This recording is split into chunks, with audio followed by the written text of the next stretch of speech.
l'objectif, c'est de mettre autour de la table différentes institutions, ville, éducation nationale, associatif, et de faire le point avec eux sur les situations conflictuelles qu'ils peuvent rencontrer avec les usagers au regard de la laïcité et de trouver, à partir des textes de loi, notamment l'approche juridique, les postures professionnelles les plus adaptées.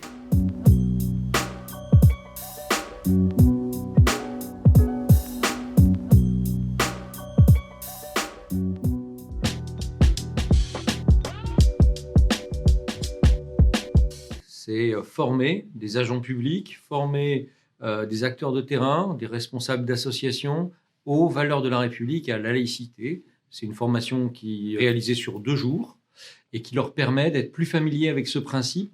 L'idée de ce plan, c'est avant la fin 2022, former 1000 agents publics, 1000 responsables d'associations, 1000 personnes sur le département des Yvelines aux valeurs de la République et à la laïcité.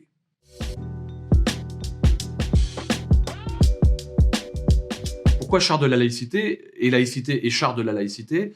Ici, en 2015, on a décidé de mettre en place une charte de la laïcité pour l'ensemble des agents sur les frontons de nos bâtiments publics, lors des demandes d'ailleurs de subventions de la part des associations, avec la signature de la charte de la laïcité. Et puis, pour bien signer une charte de la laïcité, il faut bien en mesurer l'ensemble des contours. Alors, il nous est apparu logique que les acteurs de la ville de Poissy, les agents, les présidents d'associations, certains membres de la collectivité ciblée, puissent avoir accès finalement à cette laïcité et bien en connaître le contenu.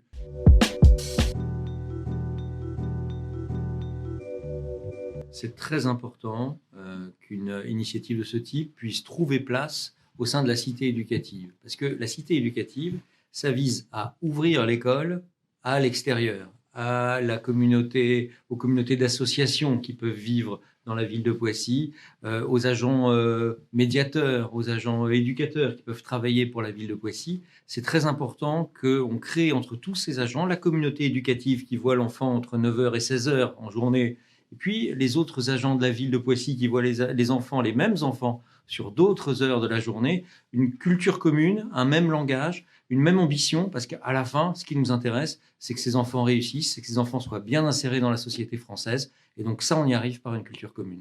Sur les différentes opérations qu'on peut mettre en place avec l'État, avec les équipes de monsieur le préfet, il y a évidemment, depuis la labellisation de la cité éducative, toutes ces opérations. Je pense au Grand Paris citoyen. Le Grand Paris citoyen, finalement, c'est un vrai joli pulse avec de multiples pièces qui viennent étoffer, valoriser les actions que les acteurs de terrain, en l'occurrence, on voit bien, les jeunes de nos plateaux, puissent mettre en place autour de stars, entre guillemets, en tout cas de personnages identifiés qu'ils sont devenus alors qu'ils étaient sur le banc de l'école il y a encore quelques années à leur place.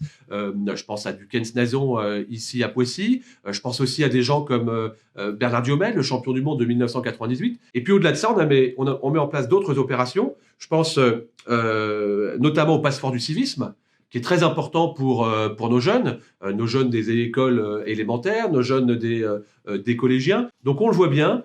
Moi, j'aime beaucoup ce partenariat, évidemment, avec les services de l'État, en l'occurrence avec la préfecture des Yvelines et les équipes de Monsieur Solini, parce que, comme le dit souvent l'adage, seul on va plus vite, mais ensemble, on va plus loin.